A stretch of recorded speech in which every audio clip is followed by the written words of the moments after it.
Bonjour à tous. Alors, la semaine dernière, Xavier Bertrand a annoncé sa candidature à la présidentielle de 2022 pour la 150e fois. Mais là, c'est bon, il y va, c'est sûr, à la condition qu'il remporte les régionales des Hauts-de-France. Enfin, je crois. Je suis pas sûr. Hmm. Aurait-on le droit à un mensonge dès le début? Enfin bref, peu importe. Gros Xavier du 02 est dans la place et on en parle tout de suite. C'est parti. Quoi? Tu ne connais pas XB du 02? Bah, comme pas mal de gens, visiblement, qui n'ont pas gardé un souvenir impérissable de lui en mémoire. Mais rassure-toi, on parle de son cas immédiatement.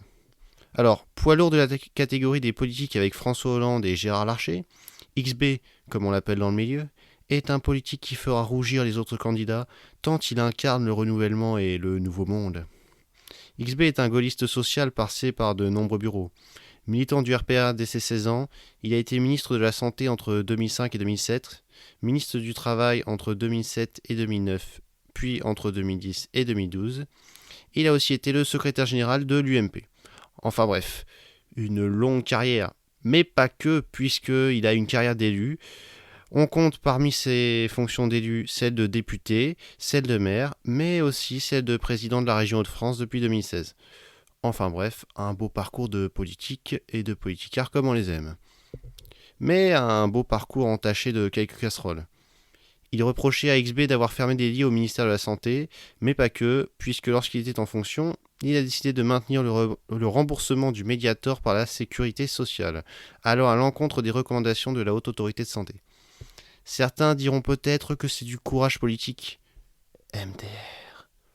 Mais d'autres, comme le Canard enchaîné, aiment à espérer que c'est parce que ses conseillers étaient rémunérés par Servier, le laboratoire qui fabrique le Mediator. Et ce serait une bonne nouvelle, puisque candidat de la droite rime généralement avec escroc, il est potentiellement présidentiable. Ouais. Ce cher Xavier a aussi subi des réprobations lorsqu'il a signé un mémorandum entre l'UMP et le Parti communiste chinois, pour renforcer les relations entre les deux partis. Non, non, ce n'est pas une blague, oui, oui. Qui l'eût cru? Un parti qui fustige les communistes de son propre pays entend s'allier au Parti communiste d'un pays totalitaire. Ça alors, comme c'est comique. XB a aussi un petit problème de revenus. Voyez-vous, puisqu'il ne pouvait plus cumuler ses mandats de président de région, de maire et de député, le petit Xavier a décidé de faire voter l'augmentation de ses indemnités en toute discrétion. Bon, on lui accordera que ce n'est que 4000 euros bruts, ce qui reste très peu en comparaison de ce que gagne un député. Et il est vrai que XB a démissionné de ses autres fonctions avant que le non-cumul des mandats entre en application, alors qu'il aurait pu continuer à gagner un salaire plus confortable, qui aurait coûté probablement plus aux contribuables français. Mais, tombant dans les mains de personnes mal intentionnées, cette information pourrait se révéler très dangereuse. Heureusement pour lui, je ne suis qu'amour et objectivité. XB est aussi un personnage dont le positionnement politique est un peu ambigu. En 1992, il militera contre l'établissement du traité de Maastricht, mais 13 ans plus tard, il militera en faveur de l'établissement du TCE. XB a aussi des rapports à la Macronie assez ambigus. Son conseil régional accueille en son sein les MoDem et LREM, et il aurait été apparemment approché pour devenir Premier ministre en 2017. Mais lui affirme que les valeurs d'En Marche ne sont pas ses valeurs. Pourtant, Bertrand Nounet est un amoureux du Front républicain. Il faut dire qu'en 2015, au premier tour des régionales, il arrive loin derrière la mère Le Pen, avec seulement 25% des voix, contre 40% pour Marine. Heureusement pour lui, le barrage et les castors furent là pour lui apporter la victoire au second tour. C'est beau. Dire que si l'élection avait été un tour, le RN aurait été à la tête de la région.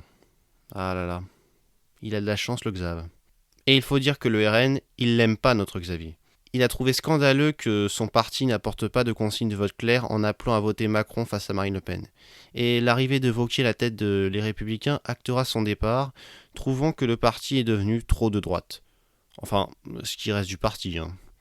Parce que bon, il est bien gentil le Xavier, mais une grosse partie a rallié la République en marche et les autres le Rassemblement national.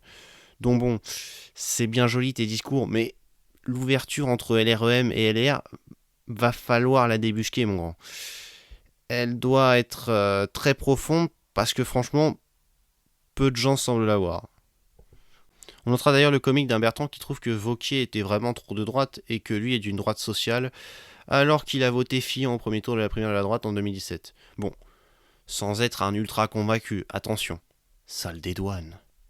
Au fait, la droite sociale, ça s'appelle pas le RN, Xavier? Oh, ça va, je te taquine. En fait, tu veux mon avis, si t'es ni Macron, ni Wauquiez, ni Le Pen, c'est peut-être tout simplement parce que t'es carriériste, non? Pas trop RN et pas trop Wauquiez pour pas froisser les centristes et la gauche, et pas trop Macron pour ne pas froisser les gros droitards et les anti-libéraux. Après bon, Bertrand essaye globalement d'avoir le positionnement d'une grosse partie des Français, c'est-à-dire centriste économiquement et de droite sur le plan sociétal. Plus d'autorité que conservateur en tout cas. Enfin bref, on va de toute façon en parler tout de suite. Bon, alors, déjà ce qui choque avec l'annonce de Xavier Nounet, c'est que il est où là? Dans sa cave? Nous voilà donc face à l'excès de normalité et de simplicité au point que ça en paraît presque comique. Non mais le mec nous annonce sa candidature à la présidentielle et fait ça devant un fond noir lors d'une interview pour un magazine. Y a que ça? Lui et un fond noir? Et alors ça me fait beaucoup sourire parce que ça me fait penser à cette vidéo où on voit un youtubeur supposé amateur avec son petit fond noir qui en réalité nous sort un micro de dingue, des lumières, des trépieds, une caméra qui pèse le poids de 3 chameaux, enfin bref la totale. Là c'est un petit peu la même chose. On tente de nous faire croire artificiellement que le mec s'est réveillé un matin et que, poussé par le Saint-Esprit, il a décidé de filmer avec son téléphone son envie de briguer la plus haute fonction du pays. Alors que bon, le son est propre, la lumière est propre, quitte à vouloir faire l'annonce de candidature d'un random, pousse le concept à son paroxysme, Xavier. C'est-à-dire, mets ta cuisine derrière, un son pourri et vire les journalistes. On te veut toi devant ta glace en train de te brosser les dents. Mais enfin, il a rien compris celui-ci. Et en plus, cette vidéo, c'est vraisemblablement juste une illustration pour les réseaux sociaux, parce que l'essentiel de l'annonce se résume en un article du Point. Pourquoi le Point d'ailleurs? J'en sais rien. Probablement pour mettre un point final à sa carrière peut-être. Autrement, pour commenter encore un petit peu la forme de la vidéo, c'est vu, revu, enfin bref, un véritable poncif. Et blabla, il y a un choix entre le déclin et le redressement, je suis le redressement. Et blabla, je place ma candidature au-dessus des partis. Et blabla, même s'il y a des primaires, je me présente. Et blabla, je travaillerai avec tous ceux qui veulent la réussite de la France. Et blabla, je veux qu'on change complètement sans changer complètement. Enfin bref, on reconnaît... Mais oui, je crois bien que c'est du Macron dans le texte. Bon, mais en dehors de l'aspect forme, j'en pense quoi? Déjà, je pense que Bertrand n'est pas le candidat le plus bandant. Mais il peut espérer rallier à sa cause pas mal d'électeurs. Déjà, des électeurs de droite qui ont toujours voté à droite. Ensuite, des électeurs du centre un peu déçus par Macron, que ce soit à cause de sa méthode, de ses résultats, ou tout simplement parce que leur entourage les a convaincus qu'il était préférable de laisser sa chance à quelqu'un d'autre. On aura aussi probablement la gauche laïque républicaine, voire souverainiste, gros Marianne, Printemps républicain, Pro-Valls, etc., qui jettera un coup d'œil attentif à la candidature de Bertrand. Peut-être qu'on aura aussi une partie du Rassemblement national, même si, pour le coup, j'y crois moyen. Je doute qu'ils réussissent à les convaincre, sauf si Marine fait encore l'imbécile, ce qui est un peu le cas d'ailleurs. Les électeurs de l'extrême droite ne la lâcheront probablement pas. Ils n'ont jamais été aussi proches de la victoire, en tout cas dans leur tête. Parce qu'il est bien possible qu'ils se prennent une nouvelle gifle de réalisme en 2022. Et ensuite, les derniers électeurs qui pourraient être intéressés par la candidature de Xavier, c'est bien évidemment ceux qui ne veulent pas d'un duel Macron-Le Pen. Et dans les sondages, la dynamique Bertrand n'est pas forcément si mauvaise. Si je ne dis pas de bêtises, il tournait autour des 15% il y a quelques temps. Et il aurait plus de chances que Macron de battre Le Pen, apparemment. Même si bon, il y a l'intention de déclarer des gens et les résultats dans les urnes. C'est rarement toujours la même chose. Mais ça conforte Bertrand dans ses chances d'être l'alternative et d'être moins un repoussoir pour la gauche que Macron. Ce qui peut d'ailleurs se révéler être un mauvais point pour certains électeurs de droite qui vont se dire « Oh là là, il va nous faire du Chirac. Au moins, Macron, il assume son libéralisme économique, il fait des réformes et propose des choses de droite sur les questions de société ces derniers temps. Alors que Bertrand, il nous parle de droite sociale et a quitté le navire et l'air parce qu'il trouvait que Wauquiez était trop de droite. Même Calmels était resté pour épauler Wauquiez. D'ailleurs, on remarquera que ceux qui sont testés dans les sondages, généralement, sont ceux qui ont quitté les Républicains après l'élection de Wauquiez, Pécresse et Bertrand. Deux personnes qui, soyons honnêtes, ont quitté LR parce qu'elles cherchaient à exister en vue de la présidentielle. Et à ce propos, un résultat m'étonne. Si Pécresse est certes en dessous de Bertrand dans les sondages, il n'en reste pas moins qu'elle n'est pas si loin de lui. Et ceci alors qu'elle n'a jamais annoncé vouloir devenir présidente. Alors que Bertrand lui en parle depuis quoi? L'été dernier au moins. Le résultat pour Bertrand m'apparaît donc plus décevant qu'autre chose. Surtout si on prend en compte le score estimé d'Éric Zemmour dans les sondages. Là on se dit que Bertrand est vraiment pas dans une dynamique incroyable. Et il faut dire que Bertrand prend à contre-pied son camp politique. Économiquement par exemple, en se revendiquant de la droite sociale, enfin vous me direz que le Premier ministre actuel se revendique gaulliste social, donc bon. Alors oui, LR, comme un peu tout le monde, commence à vouloir faire du social et remettre en cause le libéralisme. Néanmoins, s'il y avait bien quelque chose à retenir de 2017, c'est que le libéralisme n'était pas forcément si impopulaire que ça. Dans un pays qui, pourtant, a une tradition étatiste très forte. Fillon, au programme résolument libéral, a remporté haut la main la primaire de la droite face à un Juppé, lui aussi libéral. Et, malgré les affaires, il a fait un score plus que correct et au-dessus des différentes candidatures de gauche socialiste. Et n'oublions pas que celui qui a remporté la présidentielle s'appelait Emmanuel Macron, réputé pour être, selon certains, le chantre du libéralisme français et soutenu par des libéraux comme Alain Madelin. Alors oui, je sais, la Covid a un peu tout chamboulé et on a tous interrogé, droite comme gauche, notre conception du monde. Néanmoins, les bonnes vieilles habitudes ont peu à peu repris leur cours et la faillite de l'État et de la bureaucratie, que personne ne peut nier, a redonné du crédit à certaines thèses libérales. D'ailleurs, ça en fera rire certains, mais je me suis amusé à faire des politests un peu tout au long de la crise. Et au cœur de ces dernières, j'ai eu un petit virage gauchiste économiquement qui s'est peu à peu estompé avec le temps. Parce que, comme tout le monde, je pense que une crise peut, de par sa violence et son caractère inattendu, nous faire évoluer et reconsidérer nos positions. Mais que, peu à peu, son impact finit par s'estomper, dans nos têtes en tout cas. Et donc, le problème que va avoir Bertrand, c'est qu'il est parti aux yeux de certains pour être le candidat de la gauche et du centre, et pas celui de la droite. En rejetant tout ce qui est un peu trop conservateur et tout ce qui est un peu trop libéral, il va s'aliéner son propre camp.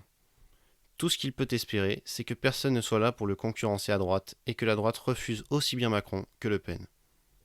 Enfin, je dis ça, mais pas sûr que la gauche se laisse avoir par le subterfuge. Voter pour un mec qui se revendique de l'autorité, du travail et qui est de droite, même le terme social ne suffira probablement pas à effacer la connotation de ces mots. Mais bon, Bertrand devra déjà tenter de ne pas s'aliéner ses sympathisants et personnellement, je vois déjà pleuvoir les critiques. Que ce soit celle de gens conservateurs qui va nous dire « Oui, Bertrand a zéro couille, toujours à taper sur le Rassemblement national. Si Wauquiez lui faisait déjà peur, alors qu'en sera-t-il lorsqu'il sera au pouvoir et devra prendre des décisions difficiles ? Il n'a déjà pas les couilles de toucher à l'immigration ou de revenir sur le mariage pour tous ou la PMA. Alors pourquoi je choisirais une pâle copie du RN, totalement édulcorée, quand je peux avoir l'original ? J'ai envie d'avoir le programme du RPR de 90, pas le programme du PS de cette année-là.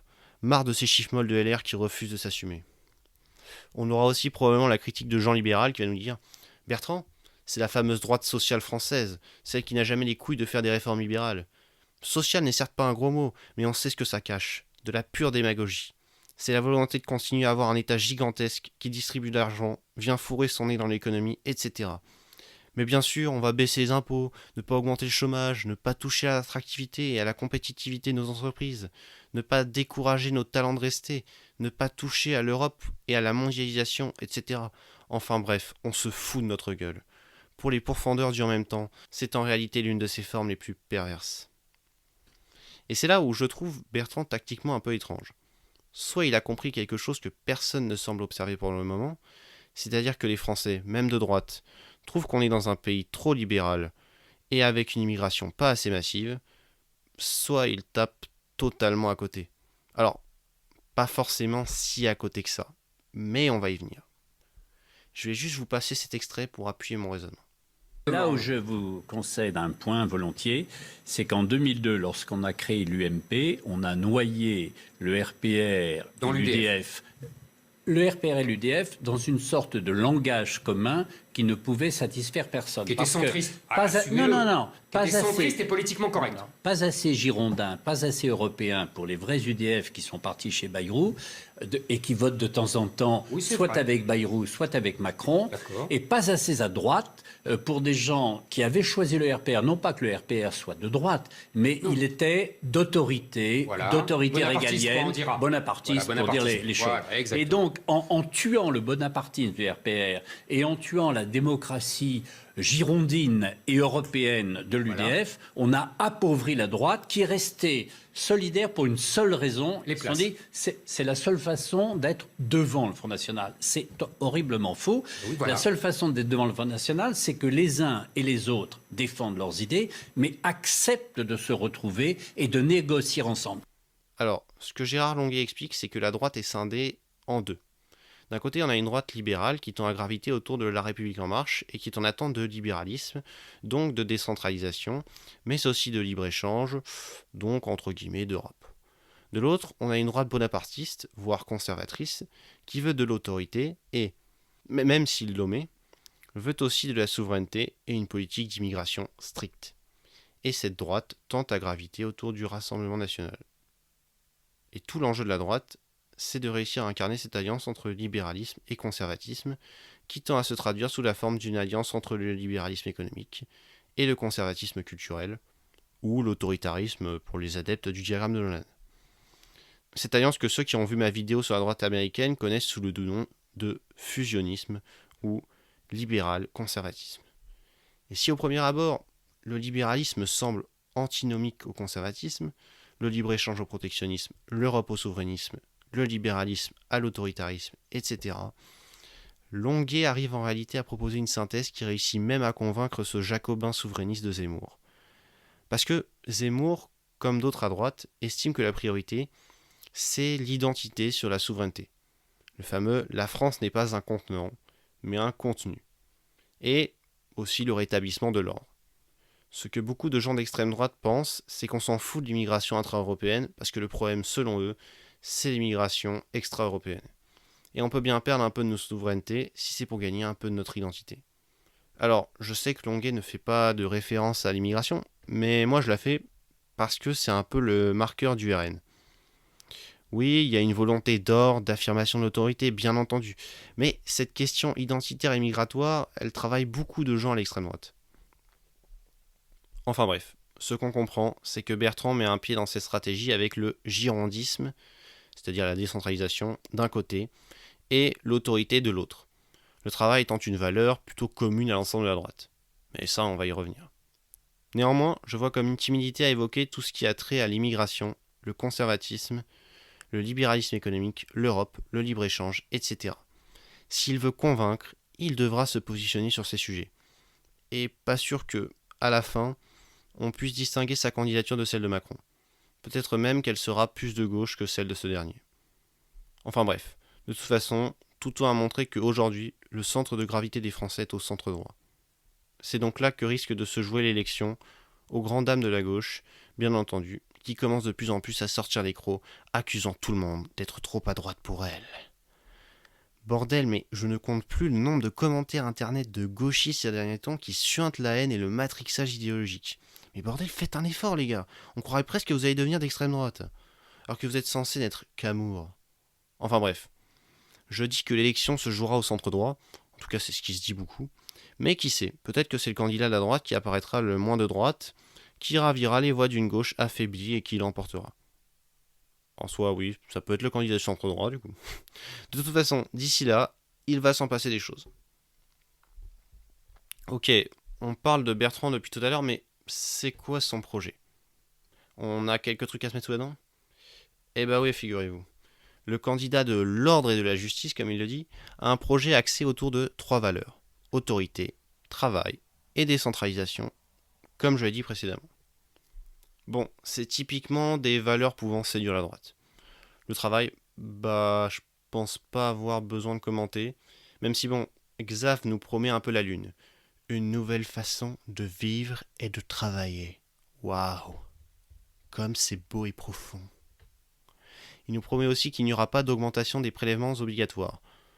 Mais pas de baisse non plus visiblement. Bon, ça reste quand même une bonne nouvelle, mais une demi-bonne nouvelle. Et on attend de voir si la promesse sera vraiment tenue.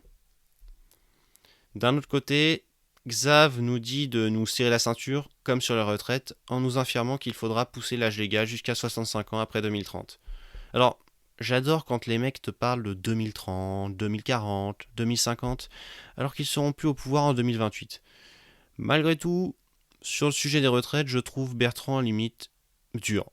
Ouais, je sais, ça m'étonne moi-même de le dire. Et pour ça, je vais évoquer le cas Marine Le Pen. Alors, normalement, j'ai un épisode dans les tuyaux sur le passage de Marine Le Pen chez BFM. Je sais pas si ça va vraiment se faire. Mais on va imaginer que voilà, je dois pas trop divulgacher ou spoiler, comme on dit. Et il faut dire que j'ai pas mal de boulot aussi en ce moment. Donc, n'hésitez pas à liker, enfin à aimer, pardon, vous abonner et activer la cloche, ça m'aide beaucoup. Enfin bref, je raconte un petit peu ce qu'il dit, mais en gros, dans cette émission de BFM, Marine Le Pen, elle évoque l'histoire de la retraite à 60 ans qui, pour beaucoup, relève de l'ineptie. Dont moi d'ailleurs, en fait. Sauf lorsqu'elle met en lumière quelque chose que je dis moi-même régulièrement. Oui, Marine, oui. Répète ce que dit la voix de la sagesse. En réalité, on s'en fout un peu de l'âge légal. Si un mec a cotisé ses 41,5 ans, qu'il parte à la retraite à 60 ans, je m'en fous. Je cotiserai moi aussi mes 41,5 années. Même si mettre sur le même plan les 41,5 ans de cotisation de A avec ceux de B, c'est un peu rapide. Mais peu importe, on s'en fout. Ce que je veux dire, c'est que les mecs ont cotisé le même nombre de temps, ils ont le droit de partir à la retraite. Sauf que Marine, au lieu de dire « mais on augmente le nombre d'annuités requises pour partir à la retraite à la place », et on baisse la retraite à 60 ans du coup, cette nouille, elle parle de 40 annuités. En gros, elle veut baisser à la fois l'âge légal et baisser le nombre d'annuités, ce qui est une absurdité totale. Parce que, comment tu finances correctement une baisse d'annuité, Marine ? Je sais pas, explique-moi. Et donc, pour en revenir à Bertrand, en fait, je lui recommande simplement de toucher au nombre d'annuités. Il n'y a que ça à faire. Ou alors de préciser un peu plus ce qu'il entend par retraite à 65 ans. Mais au moins, Xavier a le mérite d'être plus ambitieux sur ce sujet, quitte à être impopulaire. Même si encore une fois, c'est facile de faire des projections pour après son mandat.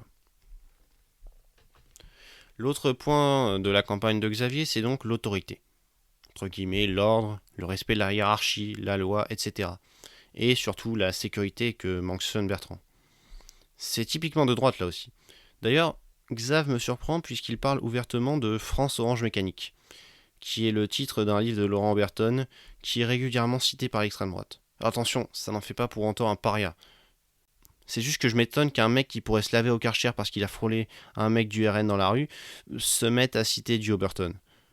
Ou alors il ne l'a pas fait exprès et n'a pas connaissance du bouquin. Enfin, allons Xav. Si c'est ça, faut t'acheter immédiatement un sonotone, mon vieux. Ou alors faut un peu mieux suivre les réunions avec tes potos, là. Ce serait con que tu nous refasses le coup du Mediator une fois au pouvoir. Enfin bref, sur la sécurité, Xav nous dit que Macron est trop laxiste. Ça risque de redorer son blason auprès de l'extrême gauche. Et que lui, c'est un bonhomme, le Robocop de la droite. Et pour convaincre les gens, il entend porter la période de sûreté pour les terroristes à 50 ans. Période qui est de 30 ans maximum actuellement. Il veut aussi des peines planchées, souhaite la révocation du sursis en cas de récidive, veut l'abaissement de la majorité pénale à 15 ans, envisage de construire 20 000 places de prison et veut rétablir la fameuse double peine. Enfin bref, que des mesures de justice punitive comme on les aime. Et pour ça, il envisage d'augmenter le budget de la sécurité et de la justice. Alors, petite parenthèse, mais pour l'histoire des 50 ans, Xav veut que ce soit carrément rétroactif. C'est vraiment possible de faire ça ? Ah non, comme me le confirme Le Point. Journal qui a interviewé Bertrand d'ailleurs. Mais quand on se présente à la présidentielle, on n'est pas à une promesse à la comprès. Mais Xav est quand même décidé et veut aller jusqu'au référendum s'il le faut. Quant à l'histoire de la double peine, Xav veut expulser tout étranger condamné à une peine de prison ferme après qu'il ait purgé sa peine. Ok. Pourquoi pas ? Franchement, moi je dis pas non. Va juste falloir me donner les modalités de ce truc. Parce que dans ce pays, tu peux être condamné à de la prison pour tout et n'importe quoi. Bordel, tu prends 3 ans d'emprisonnement si tu télécharges illégalement. Mais t'imagines le délire? On n'aurait plus de passe dans les prisons françaises, frère. Alors, là, oui, je suis d'accord, ce serait pratique de renvoyer des étrangers chez eux. Hein. Parce que si les prisons étaient blindées comme ça, parce qu'on télécharge tous illégalement, ce serait la merde. Hein. Parce que oui, je rappelle que tout délit ou crime est condamné par de la prison. Alors, pas forcément ferme, mais vaut mieux pas recommencer. Et donc tu vas voir que demain les étrangers sur le sol français vont te demander de faire financer Netflix par la sécurité sociale et l'aide médicale d'État, parce qu'autrement ils vont se faire envoyer chez eux pour avoir juste téléchargé une série sur internet. Non mais je rigole, ça va. On n'a pas de raison d'accueillir des gens chez nous qui bafouent nos lois et commettent des crimes, c'est vrai. Simplement, si à la base ce choix politique me semble logique, je m'interroge sur sa mise en place. Est-ce que le fait de faire une peine de prison ne signifie pas que vous avez purgé votre peine, que votre blason est redoré auprès de la société? Normalement oui. Alors, je sais que dans les faits, c'est absolument pas le cas.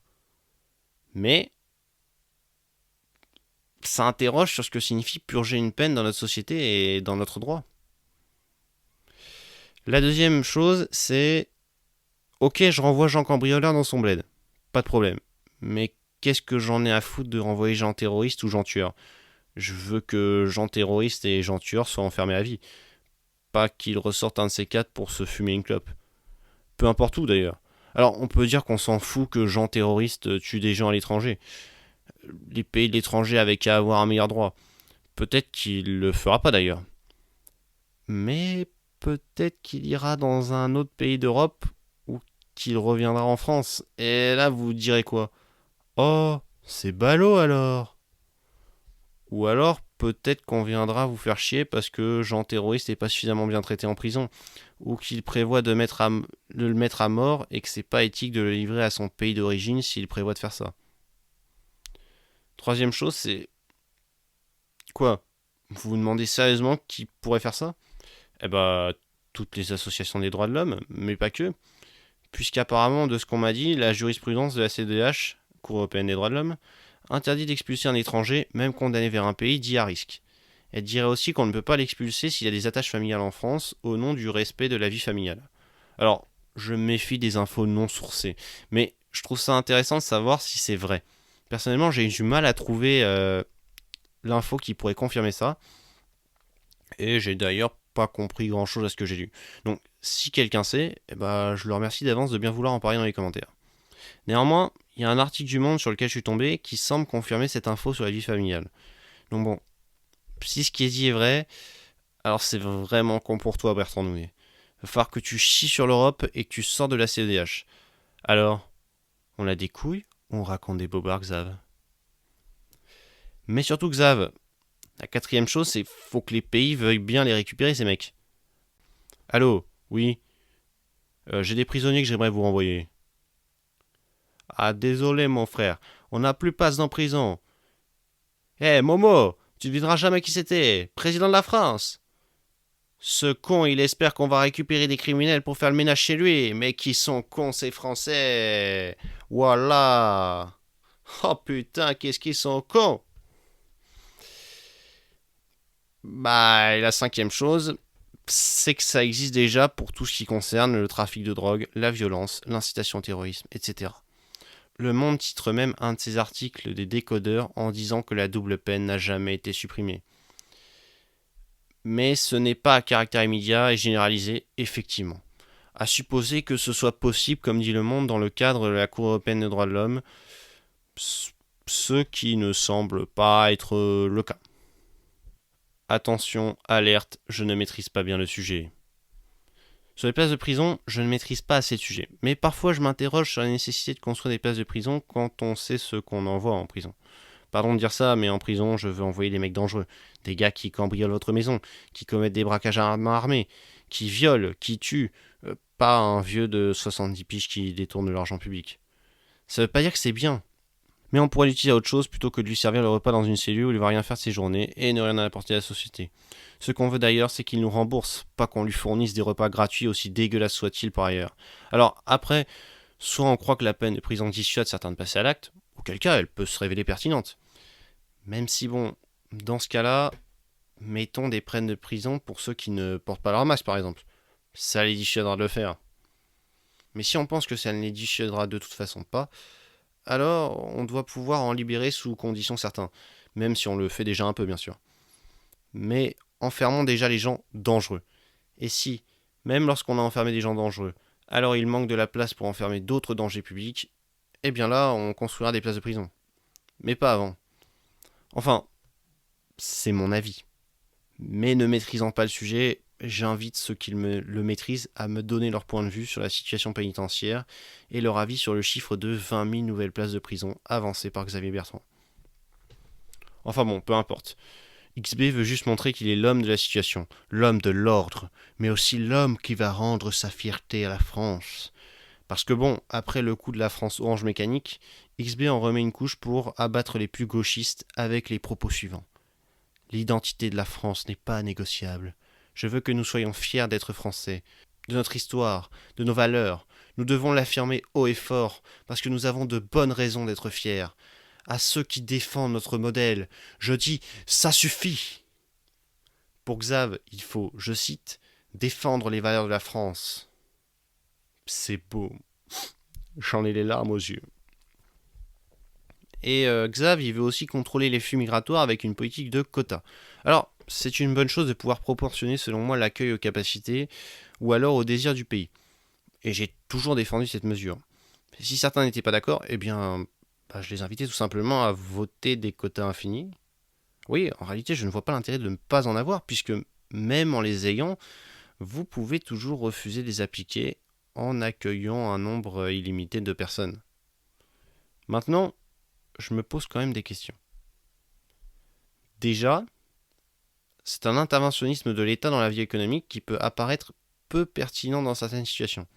Il peut certes inciter les entreprises à recruter nos compatriotes qui ne trouvent déjà pas de travail avant de faire venir d'autres gens, mais si une entreprise veut faire venir un salarié d'étranger, comment devra-t-elle s'arranger ?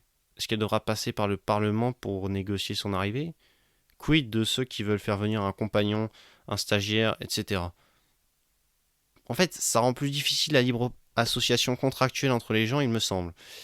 Mais peut-être que je me trompe. Ensuite, est-il pertinent de simplement parler de quotas ? Je n'aime pas trop dans la vie voir les problèmes en termes de quantité, mais plutôt en termes de qualité. En fait, je m'en fous qu'il y ait 300 000 immigrés qui viennent, si ce sont des amours, bosseurs, bien élevés, etc. Donc si l'idée des quotas est de proportionner le nombre d'immigrés à la disponibilité des emplois, des logements, etc. Ok, ça me va. L'objectif est qu'on ne fasse pas miroiter à des gens l'impossible, même si on a déjà des gens qui dorment dans la rue, qui sont au chômage, etc. Mais justement, tâchons de nous occuper de ces cas-là en priorité. Après, on pourra se gargariser de s'occuper des autres. Sauf que mon problème, c'est pas ça. Mon problème, c'est que fait-on lorsqu'on accueille des immigrés qui n'ont pas les conditions requises pour s'intégrer à la France juste parce qu'ils font partie des quotas ? Supposons qu'on vote un quota de 100 000 immigrés, mais que parmi eux, il y en a 3 000 qui sont les fameux amours que je décris. Je veux pas des 97 000 récents. Alors, je prends 3 000 et 100 000 arbitrairement. Mais disons que l'idée ne doit pas être de dire qu'on prend quelqu'un parce qu'il respecte le quota, mais qu'on prend quelqu'un parce qu'on a envie de le prendre et qu'il a envie de venir. Tout simplement. Et ça, je n'arrive pas à savoir si c'est déjà le cas aujourd'hui ou si ce sera demain le cas avec Xavier Bertrand. Éclairez-moi donc, jeune spectateur. Autre point, Jean Africain, il s'en fout que tu votes des quotas. En fait, il n'est pas au courant. Lui, il va essayer de venir quand même. Ce qu'il faut, c'est lui faire comprendre qu'on ne peut pas l'accueillir, qu'il doit aller ailleurs et qu'on doit déjà s'occuper de ceux déjà chez nous avant de s'occuper d'eux. Et comment faire ça ? J'en ai pas la moindre idée. Autre point, selon moi, il est préférable de faire venir des gens qui ont envie d'être là et veulent apporter quelque chose. Pour cela, certains proposent la préférence nationale. Idée d'extrême droite pour certains qui les rebutent, idée appliquée un peu partout dans le monde pour d'autres, et idée anticonstitutionnelle enfin pour la plupart. C'est une idée dont les applications sont très variables, voire absolument floues, mais avec laquelle avec laquelle je ne suis pas forcément en désaccord. On peut aussi proposer un stade de séjour en France à partir duquel on a le droit de toucher les ou certaines prestations sociales. Ça peut être 1 ou 2 ans par exemple. L'idée étant de dire à la personne qu'elle vient d'abord en France parce qu'il y a trouvé un travail, que donc les Français l'ont choisi et qu'elle a à cœur de cotiser pour le pays. C'est quand même mieux un mariage d'amour qu'un mariage d'argent. Même si, encore une fois, il y a toujours des situations assez complexes. Et le dernier point que je voulais souligner, c'est que les quotas concernent quoi ? Les immigrés économiques, j'imagine. Or, si je prends les chiffres de 2018, je remarque que cette immigration ne représente que 11,6% de l'immigration totale. En fait, c'est une goutte d'eau dans l'océan de l'immigration. Donc, si Bertrand espère séduire une partie de l'extrême droite en invoquant les quotas, cela risque en réalité de n'avoir qu'un impact minimal aux yeux de ses électeurs qui attendent en réalité la suppression du regroupement familial. L'autre point de la campagne de Xavier Bertrand, c'est la décentralisation qu'il appelle République des territoires. En gros, une forme de libéralisme politique. Un point qui plaira donc aux libéraux, mais parce que, puisqu'il risque aussi de plaire à une partie de la gauche. Sauf que, pour ce point, je suis assez étonné, parce que c'est quelque chose qui n'est typiquement pas français, le pays s'étant construit sur la base d'un État centralisé. Alors, un truc qui va plaire, même si certains parleront de populisme, c'est le fait que Xav veut gouverner par référendum dès les premiers mois et veut un mandat unique de 6 ans. Oh, le mec se fait pas chier, il se rajoute 1 an de pouvoir comme ça. Mais pourquoi pas t'en rajouter 10 ou 15 tant qu'on y est ? Bon, après, Xavier veut, entre guillemets, revenir sur la décision de Chirac de faire passer le quinquennat. Alors moi ça, ok, ça me dérange pas, mais pourquoi 6 ans ? Pourquoi pas revenir sur 7 ? Là, on ne sait pas trop. C'est un choix comme ça qui n'est pas vraiment justifié. Alors, encore une fois, sur ces mesures, je ne suis pas forcément contre. Jeune, j'aurais été « Ouais, il a raison, le mec. Arrêtons de laisser voter ces politicards. Le pouvoir au peuple, you son of a bitch. » Bon, peut-être pas aussi violent, mais j'aurais dit que c'était une bonne chose. Bon, maintenant, le mec est pas con. C'est typiquement la façon de diriger d'un bonapartiste.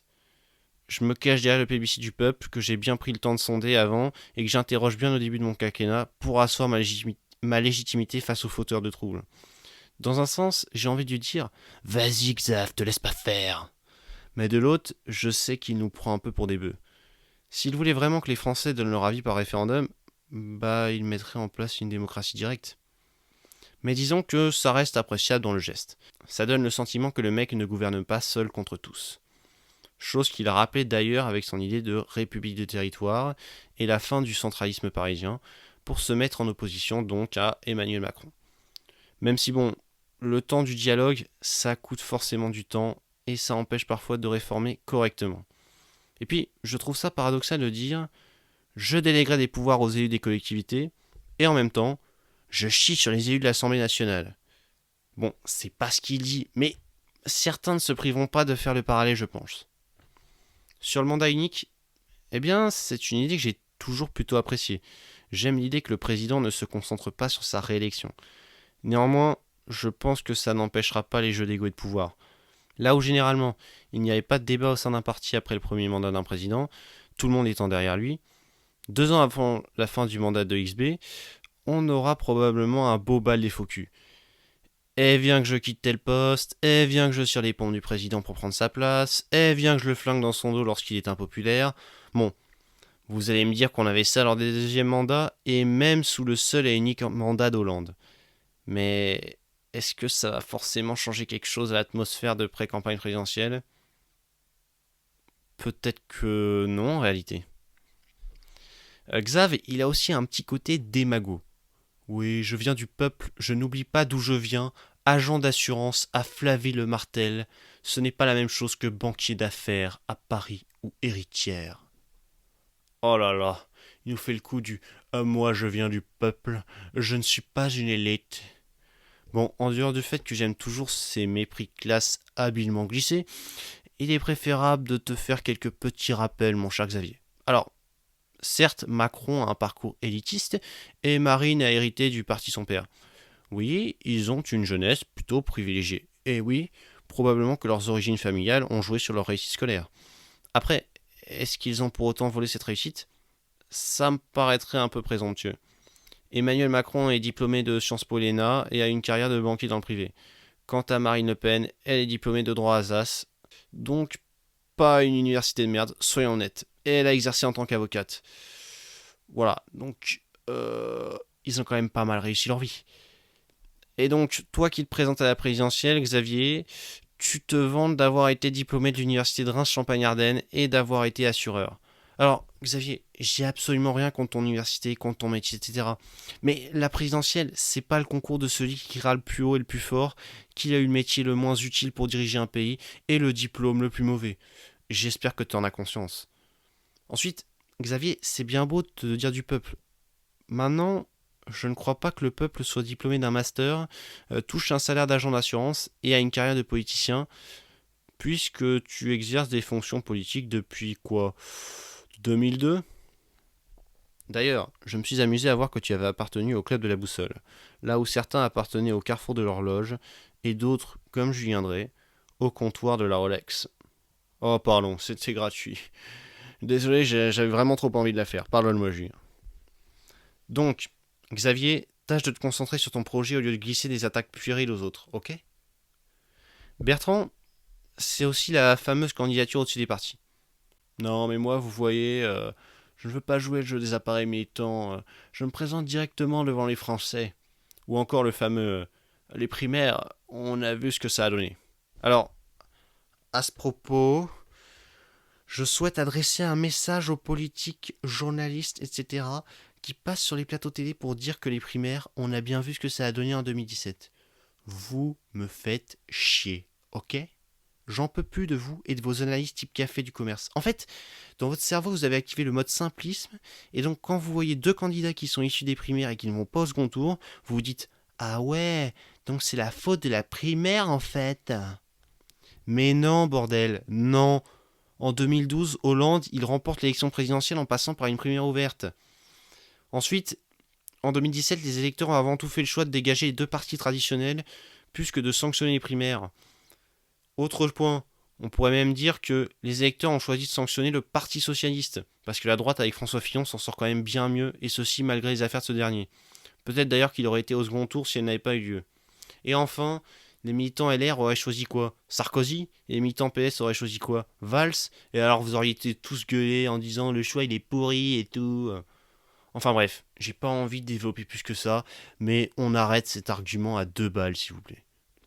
Une primaire ouverte à droite ou pas ? C'est-à-dire ouverte... C'est indispensable. Oui, c'est indispensable. Ah oui. Écoutez, si la droite veut être au second tour, il se trouve que l'élection présidentielle est à 2 tours. Au deuxième tour, il n'y a que 2 qualifiés. Pour avoir une chance d'être qualifié, il faut évidemment se rassembler au premier tour. Si on a 2 ou 3 candidats au premier tour, comment voulez-vous qu'en fractionnant nos voix, nous soyons présents au second tour ? Je vous rappelle que si nous avons perdu l'élection dernière, ce n'est pas à cause de la primaire, comme certains le pensent, c'est à cause de cet alignement incroyable de planètes entre François Hollande qui ne peut pas se représenter, et François Fillon qui ne peut pas mener une campagne normale. Oui, mais le résultat de cette primaire, en tout cas, c'est que, par exemple, Xavier Bertrand, depuis, est sorti du jeu. Il va se présenter en dehors. C'est une difficulté du parti. Ce qui est certain, donc, vous auriez 2 candidats. Ce qui est certain, c'est si la droite a plus d'un candidat au premier tour, elle ne sera probablement pas au second tour. La question est de savoir si nous voulons nous suicider une deuxième fois. Il y a un risque de suicide ? Manifestement, c'est bien parti si on part avec 2 candidats, oui. Bon, ça c'est pour un petit message à Xavier Bertrand. Rentre dans le J'aime rang. beaucoup, oui. Ouais. Enfin bon, XB du 02 va de toute façon avoir de nombreux autres obstacles sur sa route qu'une potentielle primaire à droite avant d'aller ne serait-ce qu'à la présidentielle. Son principal problème, c'est qu'il doit gagner les régionales. Et pas sûr qu'il les gagne, le bougre. Oh, avouez que ce serait drôle s'il se prenait une claque.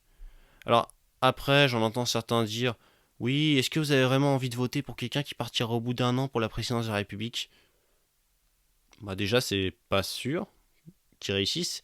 Et ensuite, il avait déjà annoncé avant qu'il se présenterait au régional et probablement à la présidentielle, et que l'un conditionnerait l'autre. Alors, donc les gens le découvrent pas aujourd'hui. Même si c'est vrai que certains peuvent trouver ça chiant. D'accord ? Et c'est pas parce qu'ils l'ont pas découvert aujourd'hui que ça va pas les embêter. Mais j'ai quand même envie de vous dire un truc, les mecs. Réveillez-vous. Putain, les Français, ils votent déjà aux législatives pour des ministres et aux municipales pour des ministres. Et on était obligé de légiférer avec le non-cumul des mandats parce qu'une partie des Français s'en foutaient que leurs élus cumulent. Mais franchement, regardez la réalité en face. Il y a un vrai concours de notoriété.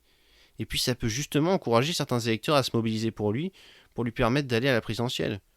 Je suis d'accord que peut-être ça va en décourager certains. Mais lesquels ? Est-ce qu'ils seront nombreux ? Là, en fait, on sort des trucs inintéressants du chapeau magique et c'est même pas pertinent. Ensuite, Le deuxième obstacle de Bertrand, c'est son charisme.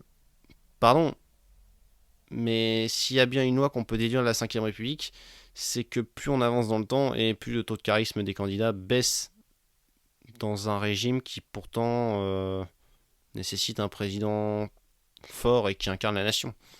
Alors, Dieu sait que je déteste qu'on vote pour un candidat parce qu'il est beau ou charismatique. Même si, comme vous, j'aurais plus de plaisir à aller jeter un coup d'œil, par exemple, à la permanence de ma députée si c'est un canon, que si c'est un thon. Néanmoins, on attend généralement du chef de la nation d'être l'incarnation de cette dernière.